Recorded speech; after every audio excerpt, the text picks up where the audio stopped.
In part 1, we were delivering this 92-foot Pershing yacht from Nassau in the Bahamas to her home in Destin, Florida. Things were going well until they weren't. Just had a problem.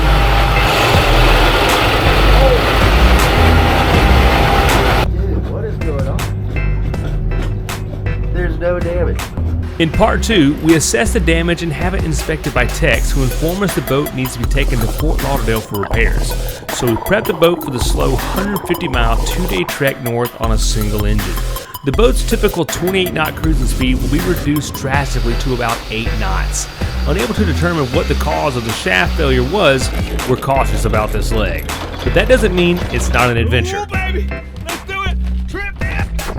Crap. One night, we anchored just north of Key Largo in Hawk Channel where we got to inspect the prop shaft and enjoy ourselves a little bit. Dude, this is sweet.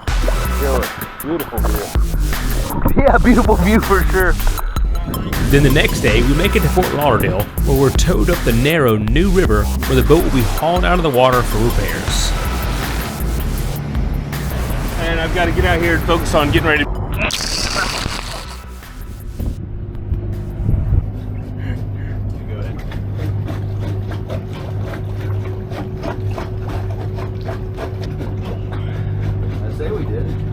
Really? Dude, what is going on?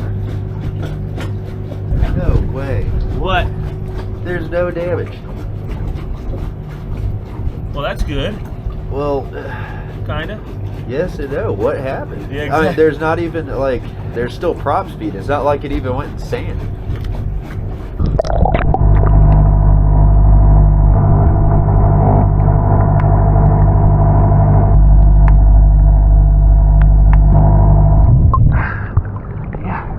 No damage. That's a good thing because now they can't say, well, you weren't paying attention and you hit something, because we were running in plenty of water and in a good spot. The next morning, we knew we had a couple of down days ahead of us as we waited on the outdrive techs to come look at the problem. Luckily, we were in the middle of the Florida Keys in Marathon at the Faro Blanco Marina, which is a nice place to be stuck. Yes, it was pretty unfortunate to not be underway making progress towards our destination, but a whole new adventure was forming ahead of us as a result of our situation. The morning was calm, which would make for an ideal day to be heading north up the west coast of Florida towards Destin. Maybe the worst part of our situation was simply not knowing what caused our issue and then playing out the different repair scenarios, hoping that it would be fixable in a day or two floating in the water so we could finish the trip home. But we certainly had chores to do to fill our time. That started with a trip to West Marine, which luckily is just across the street. And more rocks.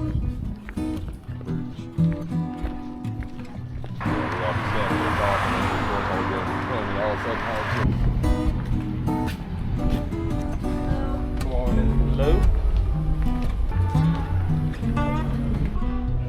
Okay, cool. Yeah, I'll say if you can give me that number, that'd be fantastic. Yep. Yep. Awesome, man. Thank you so much.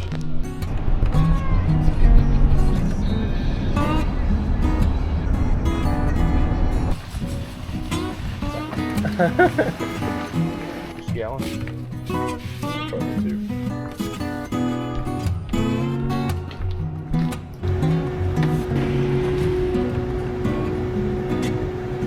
First thing we're going to do today is we're going to give the engine room a good cleaning.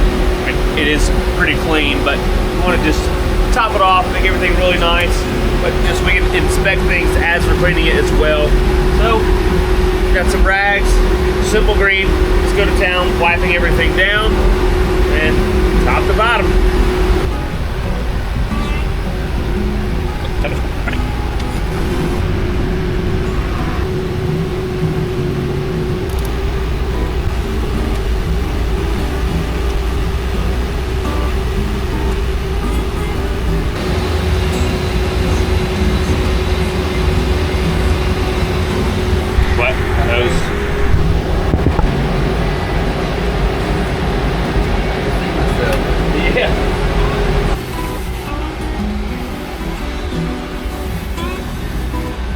Then we started disassembling the yoke, which was helping support the shaft after it had broken.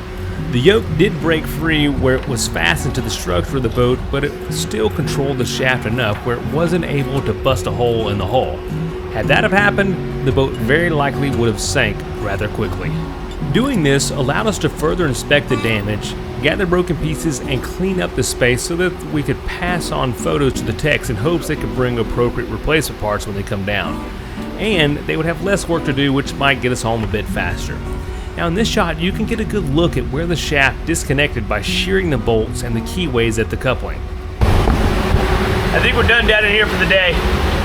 Next, we're waiting on the tech to get here tomorrow and really tell us if this can be fixed in the water and how soon, or if we have to just take the boat to Fort Lauderdale. Being so hot and humid in the engine room, it's a perfect time to thank LMNT for sponsoring this video. My question is, have you tried LMNT yet? It only makes sense to take care of your hydration and health. The ingredients are simple with 1,000 milligrams of sodium, 200 milligrams of potassium, and 60 milligrams of magnesium. No sugar, no sketchy ingredients, and nearly 0 calories, so it will not interrupt the fast. I drink at least 1 packet every day and it tastes fantastic. My suggestion is to stop buying sodas, energy drinks, or whatever you may be drinking that is not good for you and go for an LMNT instead. They can be just as enjoyable, but actually good for you. Truly an easy decision to make better choices for your diet and overall health. Go over to drinklmnt.com/TripSmith and place an order and get a free sample 8-pack along with it. Citrus and watermelon are my favorite flavors. Then, next month, order a 30-pack of your favorite flavor and get another sample pack free to enjoy or to give someone else. Staying healthy is important, and this is an easy and delicious step you can take to better yourself.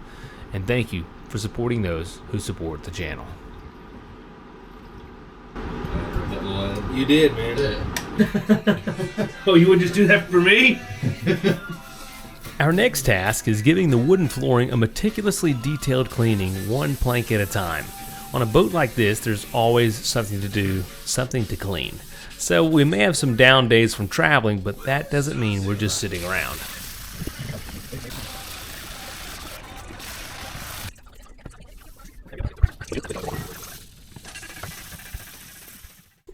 The morning of day 4, I was up walking the docks when this beautiful cutwater pulled up to the fuel dock. I have a particular interest in these boats, so I struck up a conversation with the owners. Turns out, they were new owners and had some questions, so I spent 15 or so minutes aboard helping them with their navigation equipment and some electrical troubles. Then they were headed back out to continue their week or so of cruising and exploring the Florida Keys. Today, our first task was a quick trip to the grocery store to stock up on some more provisions. When you're broken down and a little troubled, there's not many things better than a Fat Boy ice cream sandwich to wash the pain away. So we made a point to stock up on those.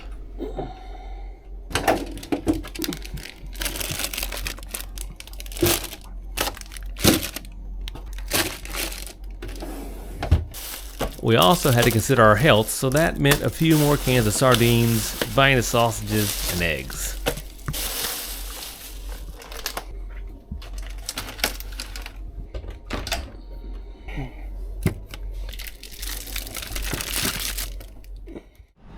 So the word from the techs is we need to be in Fort Lauderdale. So we're gonna start slow boating that way tomorrow. And so there's a few things we have to do before we go.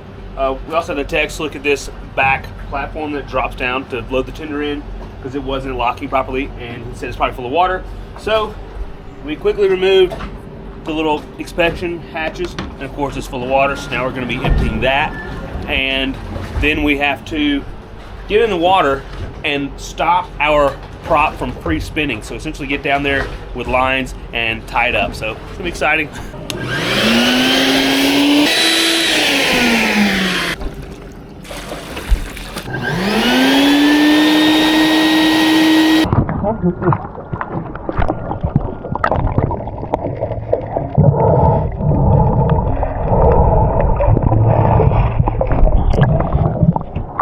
We can just spin the prop and it'll wrap itself.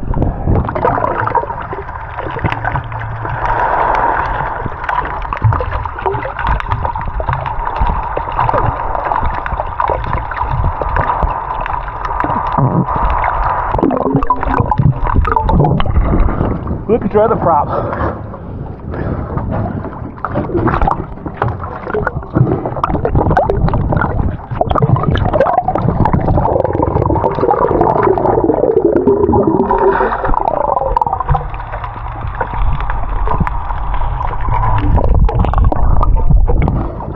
We can fix that. That's why we got the water getting in. Get that on video? Yeah. Okay.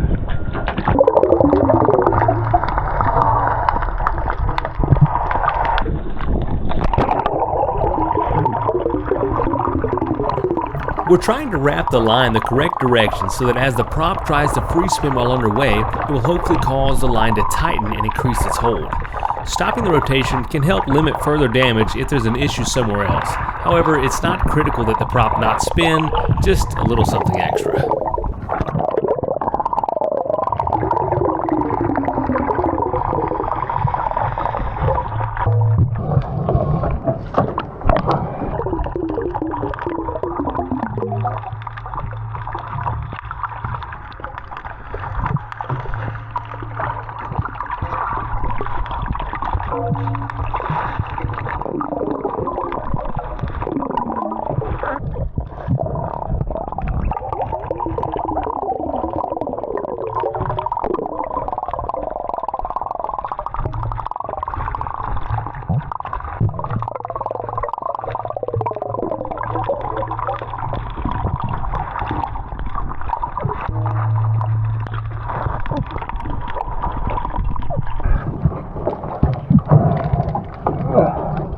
Did he hold you off? Yeah, I keep leaning in that way. Just get against me. There, perfect. Where's your blade at? A blade to cut that line? Oh, we can pull it off. Shoot! Let's see.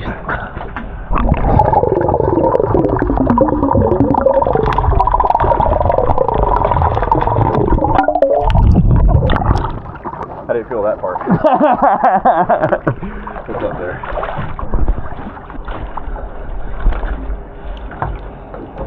Okay, keep your hands back. I'm staying out. I'm just going to pull on it from this side. Yeah.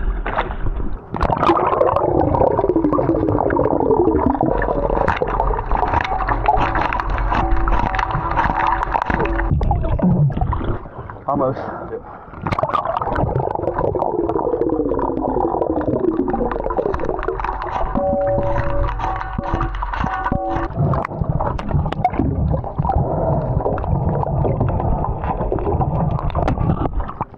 That's it.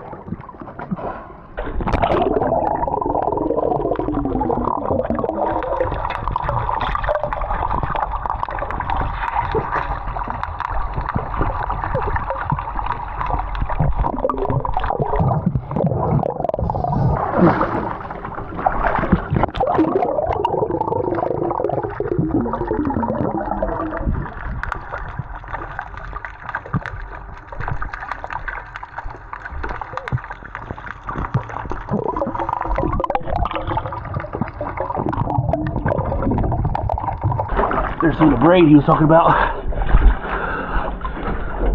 Check all of it. Here I am double checking for smaller lines like fishing braid that could also cause some issues. One of the shafts did have some, so it was good we were able to remove it. These are some big props. I believe they were 49 inches in diameter, which when everything is running properly, can push this 92 footer at nearly 50 miles an hour.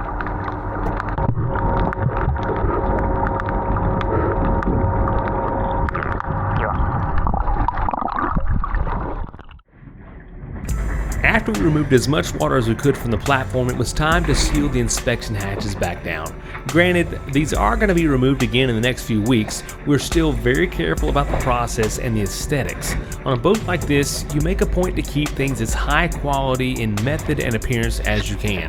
Granted, it's not always possible in every situation, but when you can, you go the extra mile to execute ordinary tasks at higher levels.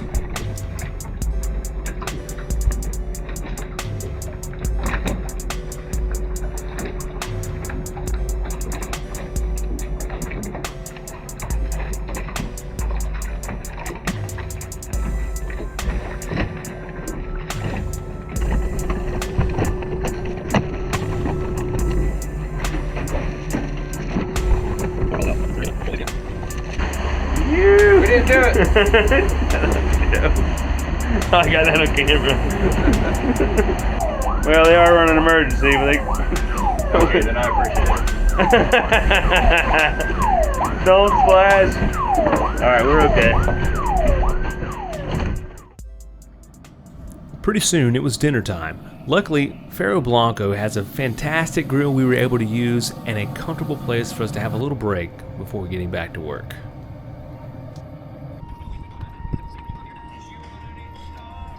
Good? Yeah, probably freaking amazing.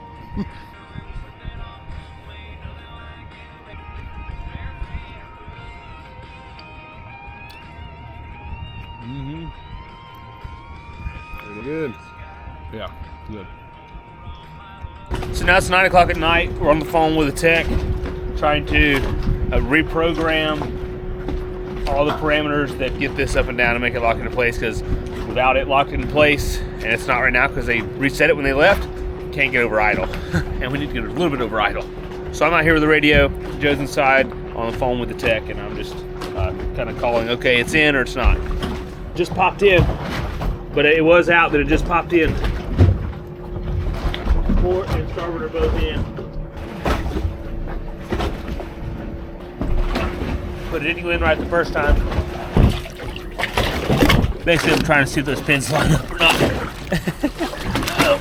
But I'm really just ready to go to bed. We got to get started at like 5:30 or 6 in the morning. Hey, we're all good. Copy.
We're still doing our routine engine room checks and logs, but on this first one thing I'm gonna do a little differently is I'm gonna take a look at that shaft, the damaged one, and be sure that the prop is not spinning, you know, when we put the lines around it.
So, I had a feeling it was going to be spinning. I didn't think the line we were going to put around it was going to work. Let's go see what Joe says.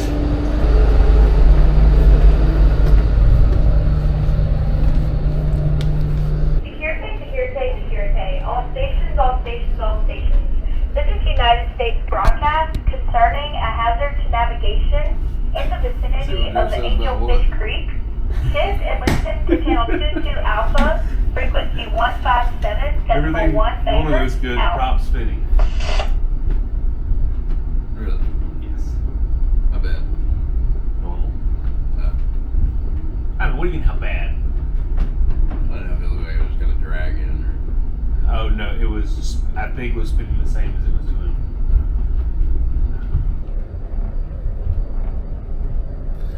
So it finally got to be my turn at the wheel, and our chef and captain went down below and made an old favorite. Oh yeah, had to do it on last trip, had to do it again.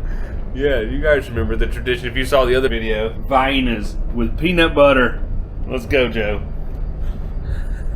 And they're surprisingly good, if I remember correctly last Cheers. time. Cheers.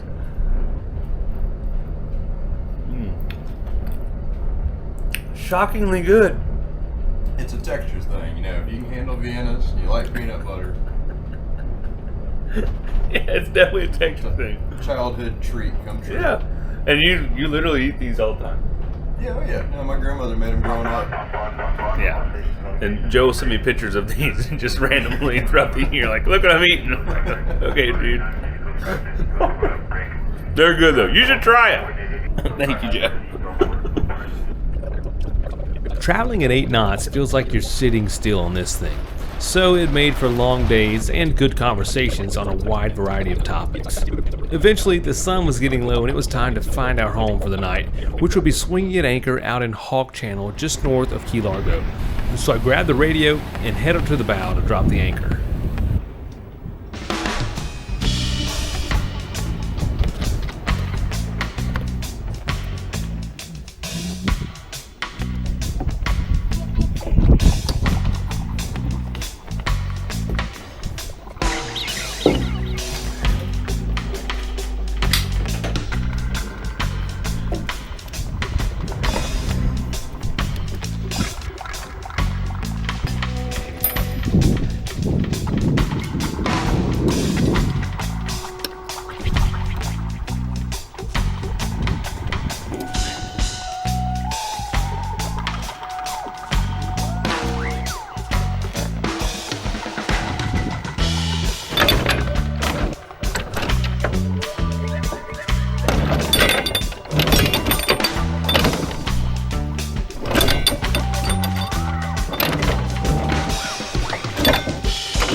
Zero wind.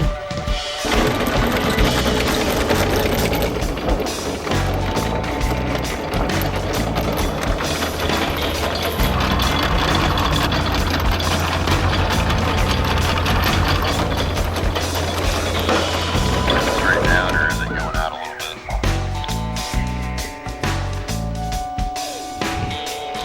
bit? You see that?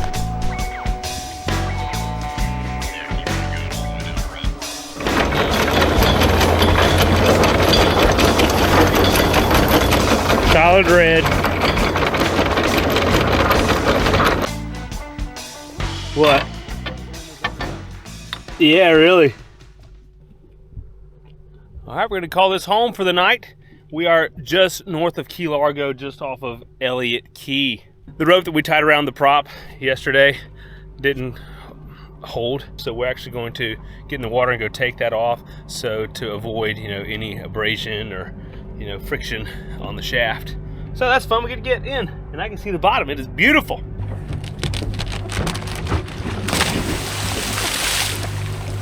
Yes. So Joe put the passerelle out, aka the diving board, for this situation. So that's what we're gonna do a trip dip off of. I know I'm already wet. We already did one for Instagram, so if you're not watching my story, you're missing out. But you get take 2, okay? Ooh, baby! Let's do it! Trip dip! Oh, crap! I wasn't focused. I didn't know what I was gonna do. That gonna hurt my head. You get some ups on that sucker, man. Oh, that's great. All right, let's get this line off. We're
gonna take the blades of the bow thruster.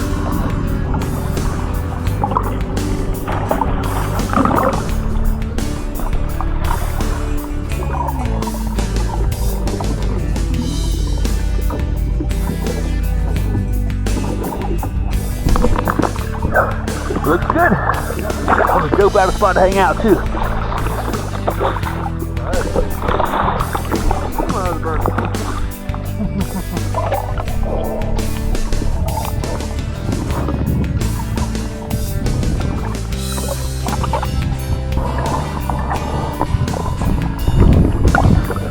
Dude, this is sweet. Feel it. Beautiful view.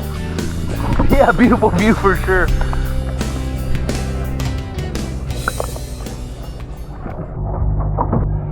Ah, quick little freshwater rinse.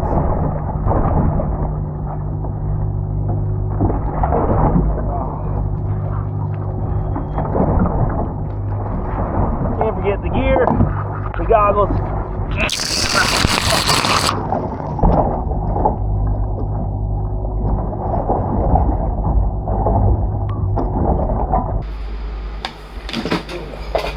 So tonight we are at anchor, so we're going to do some anchor watches.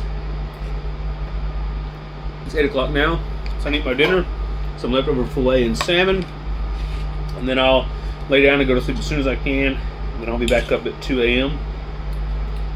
I'll see y'all then. Alright, good night. Now it's 2 a.m. and I'm on my anchor watch. I've got Family Matters going on the TV with classic there, but my duties consist of basically checking the boat's position and going over some of the systems. Here on this screen I can check the generator up in here, so I got my regular levels. This is fuel and things like that, but I can come in here, go to my electrical sources, and I can see we're using the port generator. A few different bits of information there. I can also go here. I can see the voltage, oil pressure, and coolant temperature. So those are all good. Leave it on levels though. It's just kind of where we normally leave it. And then next screen, I can see our GPS and where we're swinging. Oh, don't do that trip.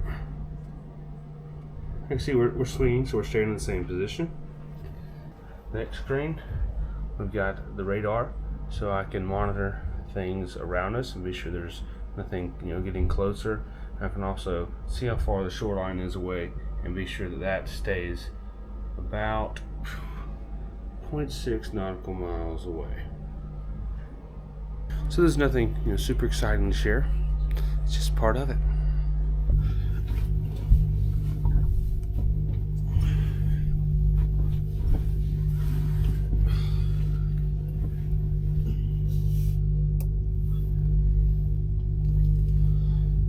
All right, 7 a.m. on the money.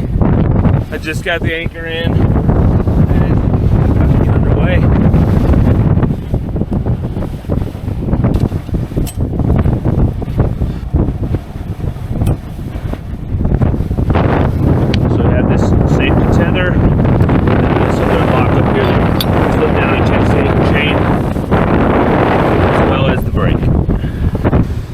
beautiful day. And you can just barely start seeing Miami out the distance. Oh, the rainbow. That's itself. Now, I'm gonna go take the helm, and Joe's gonna go back below and nap before we get to Lauderdale.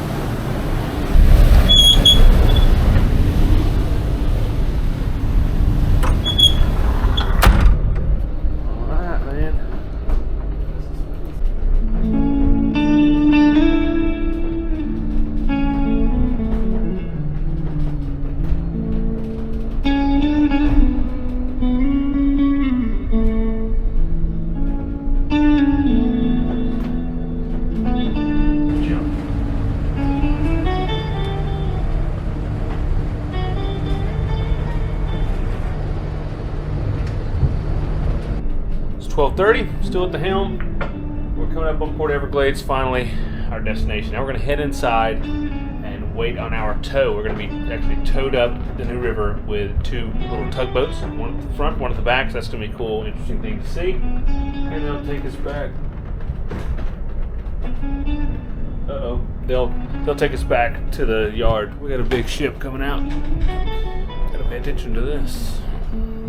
So I just came up heading offshore and let him come out before I go back in.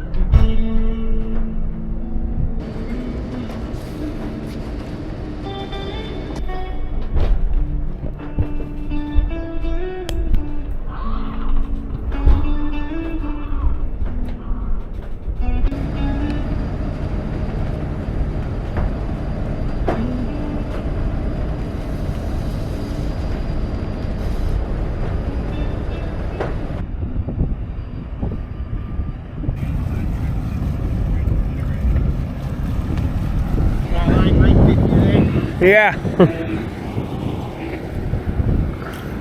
Probably gonna go around. Yeah, maybe we'll go through these things up here. I think that because I don't want to get on that railing thing. Okay. I think I've gone through here before. Okay.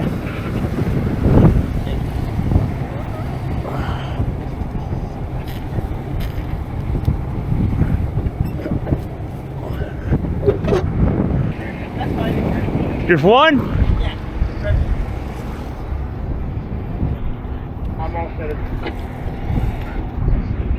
And we do it to wash the boat, so we're gonna do that while we're on the way. So we got the hose hooked up, the anchor locker. We'll get up on top and start the top down. Maybe we'll get the fly bridge done before we get to the yard. I've been up and down the New River a number of times, but this is my first time being towed. Typically, I'm trying to dodge the tows as we meet them. The largest boat to be towed up and down the river is reportedly the motor yacht Loon at 221 feet. That is massive. We're 92 feet, so that's more than double our length, and as you can see, there are some pretty sharp turns on this narrow waterway. These tow guys run tows up and down the river multiple times a day. I think 6 would be a good guess for a moderately busy day for them. Watching them maneuver the yachts is pretty impressive as they make it look like it's nothing. Their service is utilized by larger yachts or crippled yachts like ourselves, but this boat will not require a tow back down the river once both engines are in working order. This is the last place you want to be and have an engine go down. With all the boats docked on the sides of the river and the traffic that constantly navigates the waterway, things could go sideways quickly.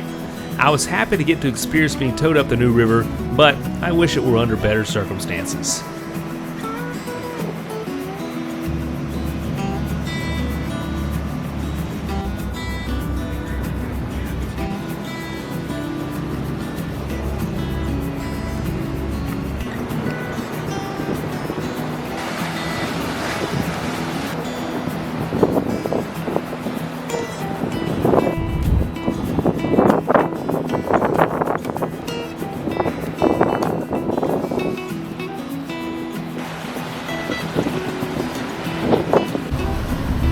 So we're almost there, and I've got to get out here and focus on getting ready to be tied up and things like that, maneuvering in the yard, so won't be a lot of footage of that, unfortunately. We were able to safely dock at LMC, or the Lauderdale Marine Center, among the multitudes of other boats. Most of the time, you feel pretty large cruising on a 92-footer, but here at this yard, we felt like the little guy. There is so much going on here, so many big yachts, it's truly a sight to behold. If you ever get on the water in Fort Lauderdale, it's worth cruising up the New River to see the boat yards for sure. Now that we're safely docked in the yard, the boat is going to sit here for, I don't know, maybe 3-ish weeks, doing a lot of just annual service on Seakeepers, service on the engines and the drives, and a few other things. And the boat's going to be hauled out for part of that as well. Well, this morning we got up at 7, we were outside, and we cleaned the entire boat, washed the entire boat. It took us about a little over 3 hours to do that. And then we have been doing some prep work on the inside, because there are going to be a lot of techs and people, mechanics and stuff in and out the next several weeks. So we kind of did some protection inside, because you don't want to mess up any of these finishes and things inside the boat. Probably could have paid to have this done, but we also probably saved the owner a few $1,000s by just taking an hour or so and protecting the boat. So unfortunately we didn't make it to our intended destination, but we had a heck of an experience. I learned a tremendous amount, and I can't wait to do it again. So I appreciate you guys tuning in, watching, commenting, all the stuff. You guys get out there, God bless, and I love you. I'll see you in the next one.